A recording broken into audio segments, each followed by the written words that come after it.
All right, so let's look at what happens before and after the 2000 election.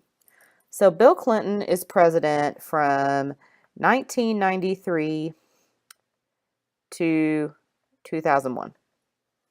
And at the end of his presidency, he becomes the second president to ever be impeached.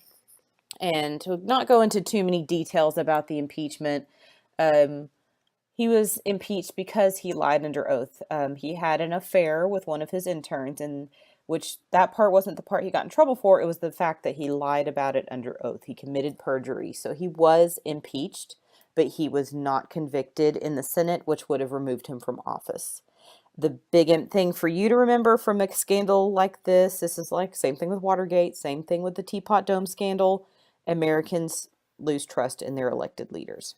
That's the big thing to remember from Clinton's impeachment. And this also, another big thing this does is it weakens the Democrats prior to this 2000 election.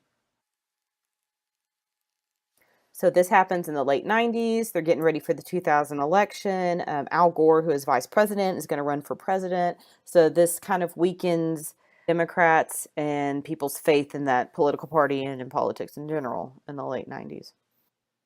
So let's talk about an election that's probably the most controversial election in American history, and that is the 2000 election.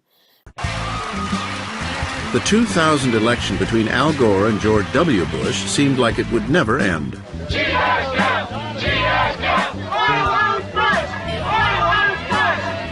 Gore won the popular vote, but neither candidate could claim victory in the Electoral College until it was determined who rightfully won the close race in Florida. Simply put, whoever won the state's 25 disputed electoral votes would win the presidency. What followed was a circus of recounts and court cases. The affair was settled more than a month after Election Day with a seemingly partisan 5-4 Supreme Court decision that halted the recounts and handed the election to Bush. We have two candidates. We have George W. Bush. As you remember, his dad was president from 89 to 93. And then you have Al Gore, who is the Democratic nominee. And then let's throw one more name in here because he is important. Ralph Nader. He is the third party candidate, the Green Party. One thing to also keep in mind is our guy, Ralph Nader, and the role of the third party candidate. So he mostly aligned with a lot of Democratic ideas. So these 2.8 million votes, just think if they went over to Gore, right here, if they went over to Gore, how that would have spread out throughout the states, if that would have led to him overwhelmingly win the presidency. So a lot of changes could have happened as a result of that. So 2000 election, very, very controversial. And another crisis in the 2000s that President Bush had to deal with was Hurricane Katrina. This hurricane came through. Originally, it didn't look like it was going to be that major of a storm, and then it ended up being pretty huge. And the bigger issue that happened with Katrina was when it hit the Gulf Coast and it hit New Orleans, the levees that they have set up in New Orleans to keep New Orleans from flooding, these levees breached and did not hold. And so 80% of the city and parts of the Gulf Coast were flooded. Katrina was the highest storm surge to hit a North American continent. It also it was also the costliest hurricane on record. So and there are still parts of New Orleans that are still recovering from this, even 8-9 years later.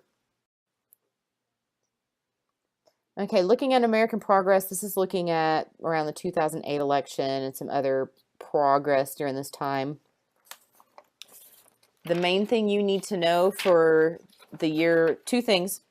The year 2008 and Barack Obama, his name shows up. You mainly need to know the significance that in 2008, that's when we had the first African-American president elected. So women that made a lot of contribution during this time that you may see. Hillary Clinton, she was, of course, the first lady when Bill Clinton was president. She was first lady from 93 to 2001.